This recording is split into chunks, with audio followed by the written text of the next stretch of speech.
ఢిల్లీలో కేంద్ర హోంమంత్రి అమిత్ షాతో సీఎం రేవంత్ రెడ్డి భేటీ ముగిసింది. దాదాపు 40 నిమిషాల పాటు సాగిన ఈ భేటీలో తెలంగాణలో పలు అభివృద్ధి అంశాల విషయంలో సహకరించాలని సీఎం అమిత్ షాను కోరారు.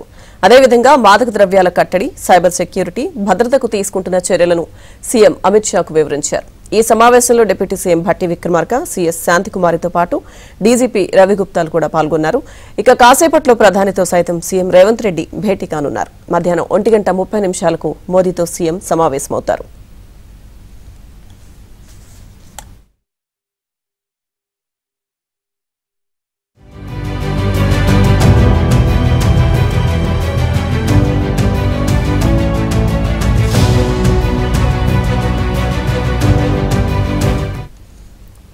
ఢిల్లీలో కేంద్ర హోంమంత్రి అమిత్ షాతో సీఎం రేవంత్ రెడ్డి భేటీ ముగిసింది. దాదాపు 40 నిమిషాలు సాగిన ఈ భేటీలో తెలంగాణలో పలు అభివృద్ధి అంశాల విషయంలో సహకరించాలని సీఎం అమిత్ షాను కోరారు. అదేవిధంగా మాదక ద్రవ్యాల కట్టడి, సైబర్ సెక్యూరిటీ, భద్రతకు తీసుకుంటున్న చర్యలను సీఎం అమిత్ షాకు వివరించారు. ఈ సమావేశంలో deputy CM Bhatti Vikramarka, CS శాంతికుమారితో పాటు డీజీపీ రవిగుప్తా పాల్గొన్నారు. ఇక కాసేపట్లో ప్రధానితో సైతం సీఎం రేవంత్ రెడ్డి భేటీ కానున్నారు. మధ్యాహ్నం 1:30 మోదీతో సీఎం సమావేశమవుతారు.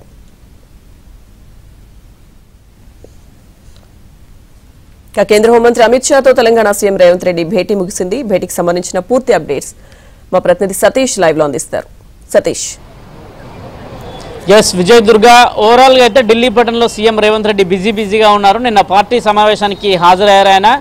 అనంతరం ఈరోజు ఉదయం 11:30కు కేంద్ర హోంమంత్రి అమిత్ షాతోనే సుదీర్ఘంగా సమావేశం జరిగింది. దాదాపు 40 నిమిషాల పాటు జరిగిన ఈ సమావేశంలో CM Revanth Reddy, deputy CM Bhatti Vikramarka, అదేవిధంగా సీఎస్ శాంతకుమారితో పాటు డీజీపీ రవిగుప్తా కూడా ఈ సమావేశానికి హాజరయ్యారు. తెలంగాణలో మాదక ద్రవ్యాలపైన ఏ విధంగా ఉక్కుపాదం పెడుతున్నామో, అదేవిధంగా సైబర్ సెక్యూరిటీకి సంబంధించి, ఇక భద్రతకు సంబంధించి, ఐఏఎస్ల కొరతకు సంబంధించిన అంశంలో కూడా కేంద్ర హోంమంత్రి అమిత్ షా దృష్టికి సీఎం రేవంత్ రెడ్డి, భట్టి విక్రమార్క సైతం కూడా వారి దృష్టికి తీసుకువెళ్లారు. ప్రధానంగా రాష్ట్రంలో కొత్తగా చేపడుతున్న సంక్షేమ పథకాలు కావచ్చు, ప్రధానంగా రాష్ట్ర వ్యాప్తంగా కూడా సైబర్ సెక్యూరిటీ ఏ విధంగా పెంపొందిస్తున్నాం, ఏ విధంగా సిబ్బంది కొరత లేకుండా కేంద్రం నుంచి రావాల్సిన నిధుల అంశాలపైన కూడా కేంద్ర హోంమంత్రితో చర్చించడం జరిగింది. ఇక మరోవైపు 1:30 ప్రధానమంత్రి నరేంద్ర మోడీతో ఒక సమావేశం ఉంది. ఈ సమావేశంలో అనేక అంశాలపైన చర్చించబోతున్నారు. తెలంగాణలో ఇటీవల చేపడుతున్న సంక్షేమ పథకాలు కావచ్చు, ఎన్నికల్లో ఇచ్చిన హామీలకు సంబంధించిన అంశాలు కావచ్చు, వాటన్నిటిని కూడా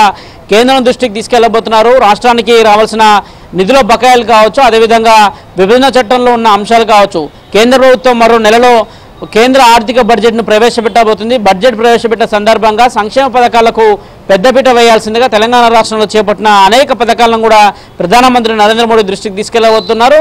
ఇటీవల అంటే సీఎం రేవంత్ రెడ్డి ప్రమాణ స్వీకారం చేసిన అనంతరం కూడా డిసెంబర్ 26, 2023న ఓసారి ప్రధానమంత్రి నరేంద్ర మోడీతోని రేవంత్ రెడ్డి, అదేవిధంగా భట్టి విక్రమార్క కూడా సమావేశమయ్యారు. అనంతరం తిరిగి రెండోసారి కూడా ఇద్దరు నాయకత్వంలో మరోసారి వారు ప్రధాని మోడీతో సమావేశం కాబోతున్నారు. సమావేశం అనంతరం కూడా ఒక మీడియా సమావేశాన్ని కూడా ఏర్పాటు చేసే అవకాశాలున్నాయి. ముఖ్యంగా రాష్ట్రానికి రావాల్సిన ఆర్థిక అంశాలపైన కూడా వారితోని చర్చించే అవకాశాలు కూడా చాలా స్పష్టంగా కనిపిస్తున్నాయి.